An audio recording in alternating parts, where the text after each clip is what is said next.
မောတာကွာပစ္စည်းရတဲ့ဘယ်တော့ကုန်မှမသိဟဲ့မင်းကကူမှမသေးပဲနဲ့ဖုန်းမထိုင်ကြည့်နေမင်း ကိုကလည်းအရေးကြီးကလုံနေအောင် 啊，对，没买，那种 WiFi ကိစ္စရုံးကိုပြောဖို့မေ့သွားရော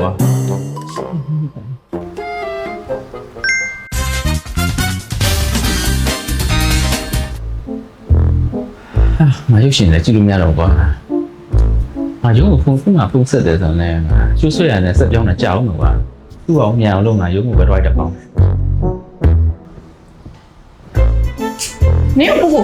ယ်ရောက်သွားမှလဲ ငါလည်းရုံးသွားမှာပေါ့ပြီးမှရုံးကိုသွားမှာတို့နေရာရှိပြီးမှလေမင်းကတော့ AC ပဲတိုင်းမရရင်မင်းတက်တော့ဘယ်လိုတုံးမှာ ဘယ်မှာသွားကြမလို့ယောက်ျားလားဒီမှာလာထိုင်လားယောက်ျားရဲ့ရှယ်ဘယ်ခေတ်မှာနေနေရလဲဒီမှာကြည့်မဟာနဲ့ user app မှာ Wi-Fi relocation ဆိုတာပါပြီးသားတွေ့လား အားနဲ့ဘယ်လိုလုပ်ရလဲ ဒီမှာကြည့်ကိုအစ်စ်ပြောင်းမယ်မျိုးနယ်ကိုဒီမှာရွေးမယ်ပြီးလို့ရှိရင်လိပ်စာတက်လေးကိုထည့်လိုက်မယ်ပြီးတော့ဒီမှာလက်လောင်ထပ်ထည့်မယ်ဒီနေရာတွေပြောင်းမှညီလို့ရွေးလိုက်ပြီဆိုတာနဲ့တခါတည်းရုံးဘက်ကိုရောက်သွားပြီအဲ့ခါကျလို့ရှိရင်ရုံးလည်းသွားကြမလို့တော့ရုံးကလူတွေကနေပြီးတော့ဆက်သွယ်ပေးလာလိမ့်မယ် 啊，တကယ်ကြီးလားအဲ့ဒါရုံသွားစရာမလိုဘူး လို့ပေါ့